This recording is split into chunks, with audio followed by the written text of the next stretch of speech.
Então hoje nós vamos estudar no capítulo 15, o item 6, o segundo parágrafo, em que o Evangelho segundo o Espiritismo diz a necessidade da caridade segundo São Paulo. E o segundo parágrafo do item 6 fala sobre a caridade e como deveríamos praticá-la, né? E entender, em alguns casos, que a caridade ela já começa a vir da gente, né? Fazer sempre aquilo que eu falo em todos os estudos, fazer uma reforma íntima, né? E compreender que o Espiritismo nos diz o seguinte: fora da caridade não há salvação.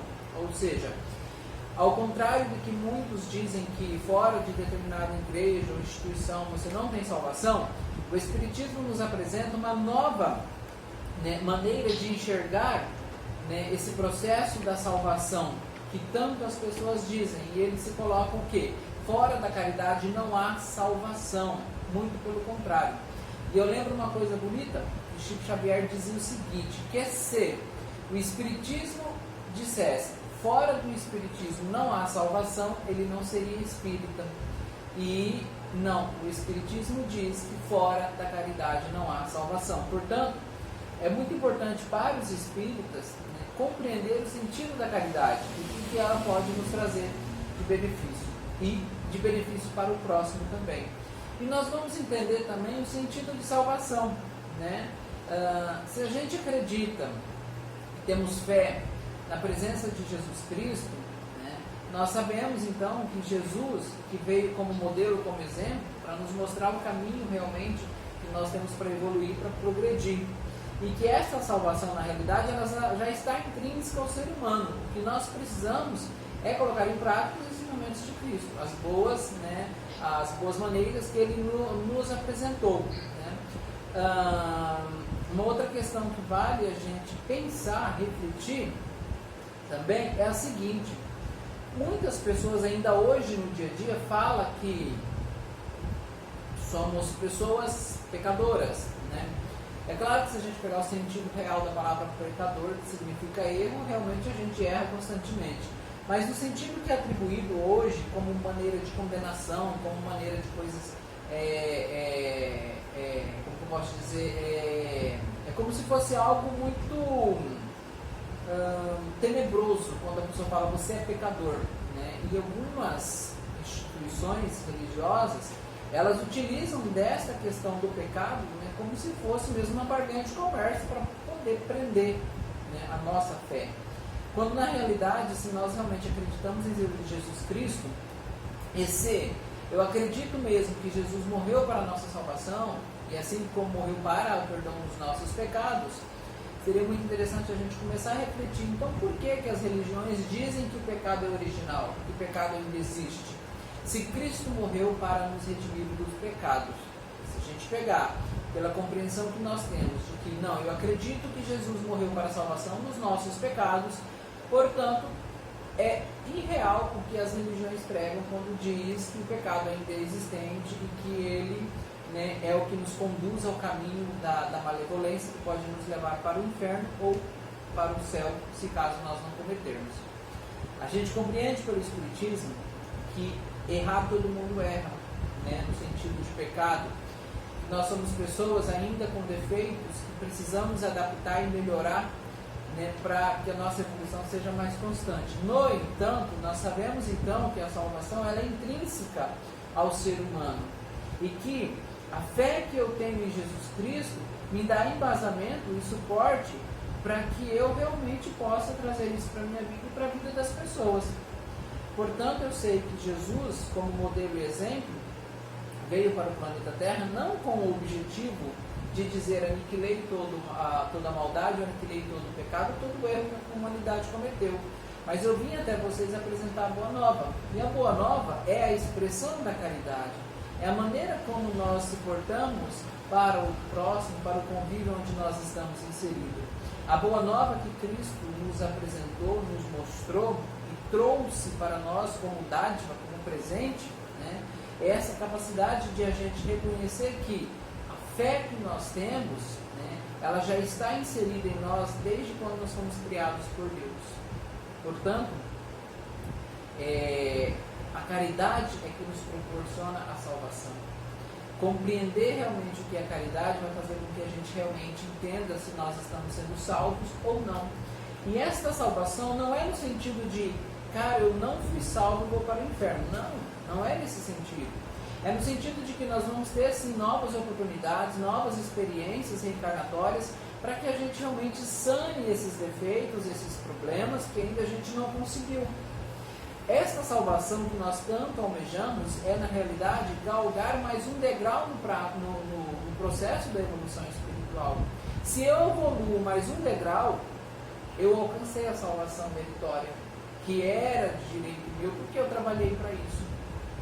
Então, coisas que nós temos que analisar e pensar é justamente isso. Se eu tenho fé em Jesus Cristo, eu acredito na salvação que Ele me entregou pela caridade, não pela salvação a qual, muitos acreditam que foi pelo sangue da cruz e mesmo assim ainda continuam dizendo que são pecadores. Portanto, se esta lógica fizesse sentido, que o sangue de Jesus redimiu os pecados, significa que foi em vão porque o que Ele passou na cruz, já que ainda continuam pregando e intimidando as pessoas com medo do pecado. Mas o Evangelho que Jesus nos apresenta e que o Espiritismo nos esclarece diz o seguinte: a caridade, ela é paciente. Então nós já entendemos aqui, que por ela ser paciente, nós temos que ter o coração brando, assim como Jesus era. Lembra do jugo leve?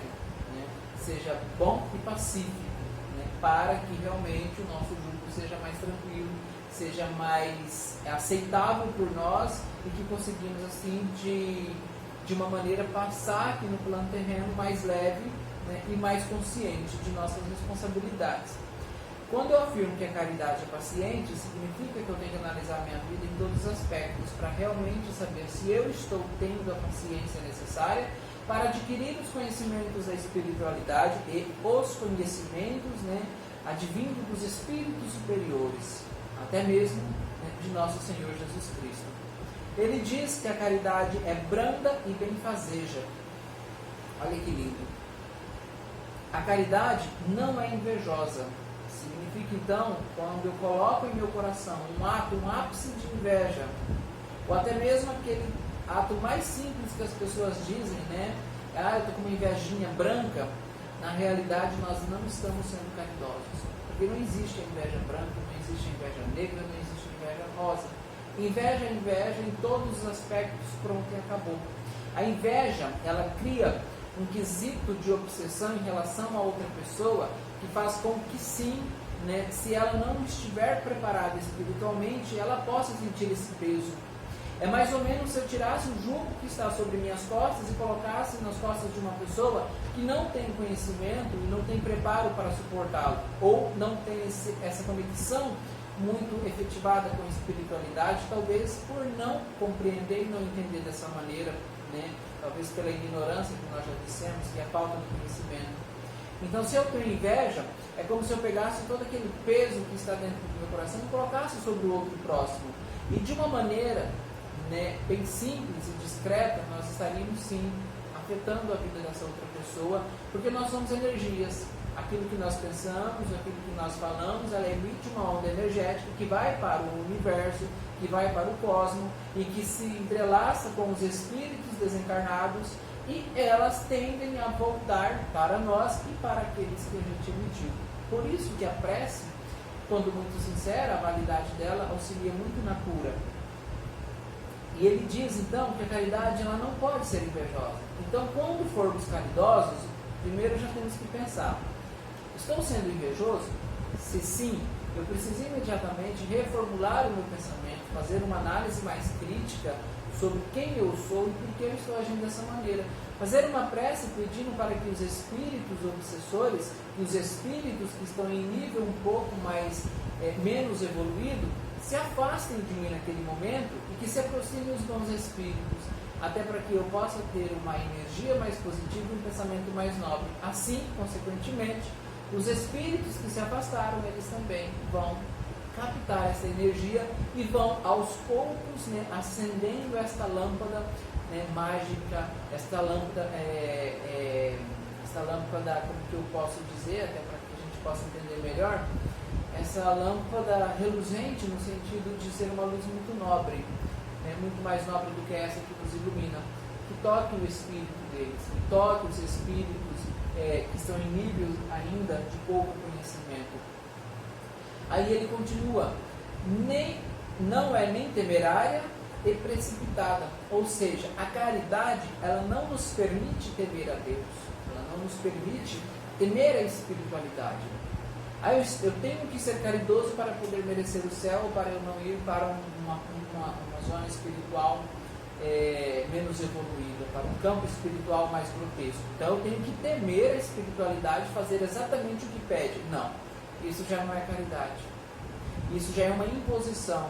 É um erro grotesco da humanidade tentando fazer o quê? Ter os atos e os comportamentos humanos sob controle, para que possam lucrar com isso. Não.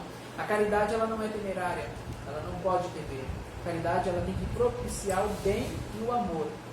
Então, se eu tenho caridade, se eu sou caridoso, eu sei o que eu tenho, eu sei que eu amo a Deus, mas eu não temo a Deus, porque eu sei que Deus é bondoso, misericordioso e é o Criador de todas as coisas. Não há na minha capacidade mental nenhuma fenda que me permita acreditar ao contrário, a não ser que Deus realmente é bondoso, misericordioso e principalmente justo.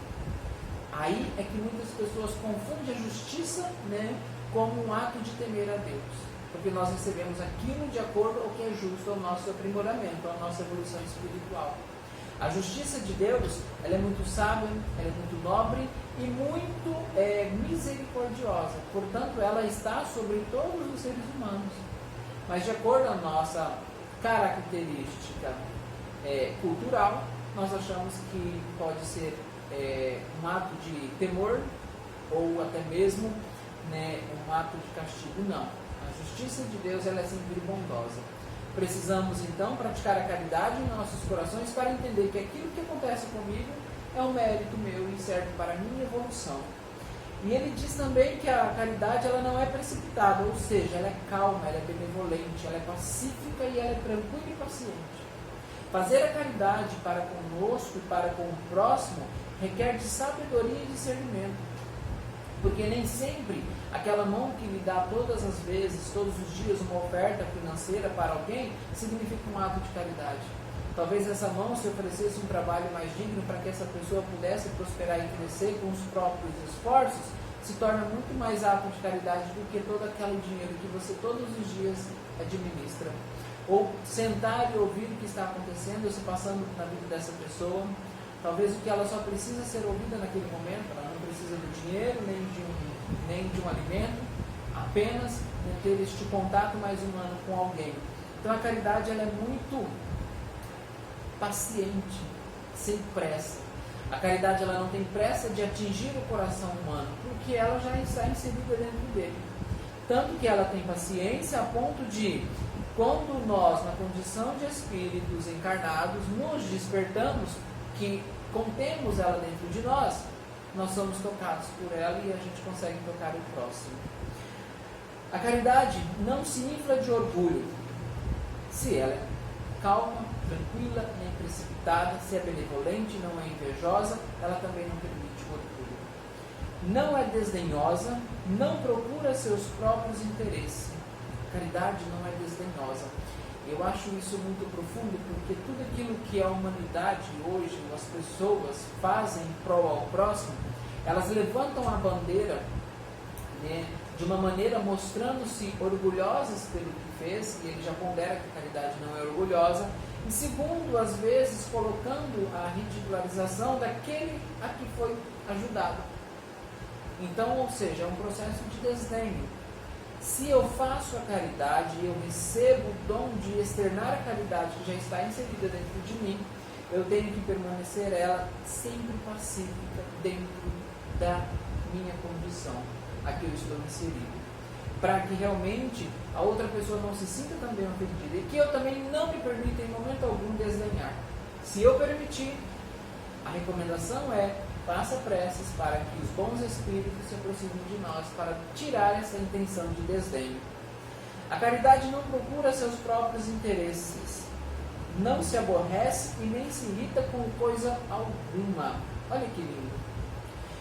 Quando nós estamos inseridos em um processo de discussão, a caridade está em apaziguar a mente e o coração, entender o outro lado, mesmo que talvez esteja sendo colocado de maneira errada, errônea, mas o papel que nos compete, desde que não nos permitamos também nos ferirmos pelo que está sendo dito, é apaziguar o coração, apaziguar a energia do local, o ambiente, e a caridade neste momento, né, é fazer com que tudo aquilo que está sendo dito seja ouvido de maneira calma e que possamos analisar. Porque de alguma maneira, provavelmente teve algum benefício aquilo que está sendo dito a nosso respeito. Para que alguém nos diga algo, nós provocamos algo. Então que tenhamos então a capacidade, a paciência que a caridade nos oferta de ouvir o que a outra pessoa está dizendo, a reclamação, as acusações, os apontamentos de dedo, mas sem permitir que nos tornemos pessoas irritadas. Assim, nós evitamos a discussão, a briga, conseguimos compreender o outro e vamos saber se realmente nós é que estávamos agindo de uma maneira inadequada ou se o outro que estava. Se for o outro, tendo esta consciência, temos apenas que o quê? Fazer prece e oração para que ele apazigue o coração e que ele consiga enxergar isso no decorrer do tempo. Também não é a nossa obrigação jogar na cara dele. E também, se estivermos errados, se a forma que nos apresentamos foi totalmente inadequada no nosso comportamento, então temos que ter a sabedoria, né, de ressignificar, de analisar os nossos comportamentos e, se for o caso, sim, pedir desculpas e pedir perdão. Isto é o que a caridade também nos proporciona quando ela coloca para que não nos aborrecemos e nem nos irritemos. Ela não suspeita mal. Olha que lindo. Não suspeita mal.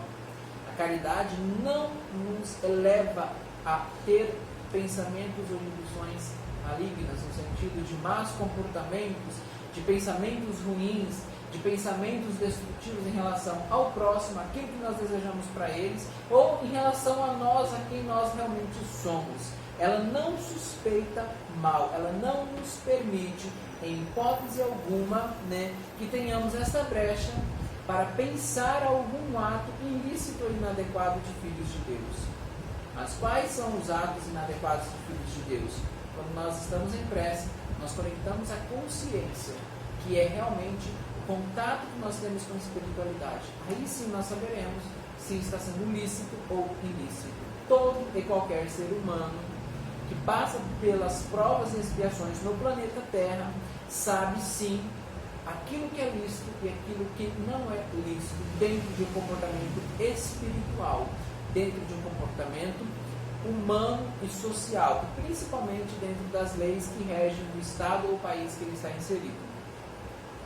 Portanto, quando nós praticamos a caridade, nós conseguimos enxergar isso.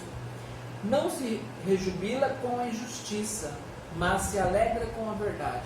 Aqui entra, né, o princípio que nós temos de justiça divina. A caridade, ela não se compraz com a injustiça. Ela não permite que a injustiça chegue até nós ou se apresente ao outro. Ela pratica, né, a verdade. E a verdade, em alguns casos, como a gente coloca, que ela dói, que ela machuca, não. Na realidade, a verdade é uma questão de justiça. A espiritualidade nos pondera a verdade como processo de justiça. Por quê? Porque a verdade provém daquele que nos criou, que é Deus. Se contar no primeiro item do livro dos Espíritos, e vale a pena, né, para quem tem um livro, ler a primeira questão. Se Deus é o primordial, o primeiro de tudo, de todas as coisas, tudo aquilo que sucede é justiça. Existe um princípio, né, para que nós estejamos aqui no planeta Terra, para que possamos reencarnar no planeta Terra. E este princípio está inserido na justiça divina, na justiça primária de todas as coisas, que é Deus. Portanto, a caridade, que é a expressão mais jubilosa, né, manifestada no ser humano, ela se compraz com a justiça divina, com a verdade, e jamais com a injustiça. ela não se alegra. Ela sim, né, coloca os seres humanos, nós seres humanos, né, numa condição de entristecidos quando vemos a injustiça, e nos coloca a par de tomarmos alguma atitude para que possamos melhorar aquela situação e fazer com que ela se torne, né, mais afável para o grupo em que aquela injustiça estava acontecendo ou com aquela pessoa. A caridade, quando bem praticada e bem exercitada, faz com que a gente perceba, né, estes pontos para que a gente possa melhorar e avançar rumo ao processo de evolução. A caridade tudo suporta, em tudo crê, tudo espera, tudo sofre. Se a caridade, né, é um processo jubiloso da espiritualidade, ela, portanto, né, tudo suporta, porque ela é pacífica, ela é consciente, ela é branda, ela é paciente, né, ela é benfazeja, ela não é orgulhosa, ela não é desdenhosa. Portanto, ela tudo suporta. Quem tem a consciência da caridade intrínseca no espírito e na vivência humana, ela realmente suporta tudo aquilo que acontece com ela, porque a caridade proporciona o processo de resignação. É o processo de estar diante das dificuldades e saber que essas dificuldades, elas são matérias cruciais para a evolução de nós espíritos, a evolução para um mundo melhor, para que eu possa corrigir os atos e os erros que eu cometi nas encarnações anteriores, os atos e erros que eu estou cometendo também nesta encarnação presente, para que eu possa galgar mais um degrau na evolução. Aí sim, encontrar a dita salvação. A caridade, ela tudo espera, porque ela é paciente, né? Ela sabe aquilo que é crucial, aquilo que é importante, aquilo que tem mais discernimento para a evolução de nós espíritos. E a caridade tudo sofre. Por que tudo sofre? Porque para ser caridoso, precisamos vivenciar cada processo na condição humana. Por isso a caridade tudo sofre. Para a caridade não ser invejosa, para ser benfazeja, para ser amorosa, para ser paciente, branda, pacífica, onisciente, ela precisa passar por todos os atributos humanos aqui no planeta Terra. E estes atributos é que faz com que a caridade pode dizer: eu tudo sofro, porque para que eu me mostre para a humanidade, sendo como o elo mais íntimo e verdadeiro para a salvação do espírito, eu preciso sofrer tudo.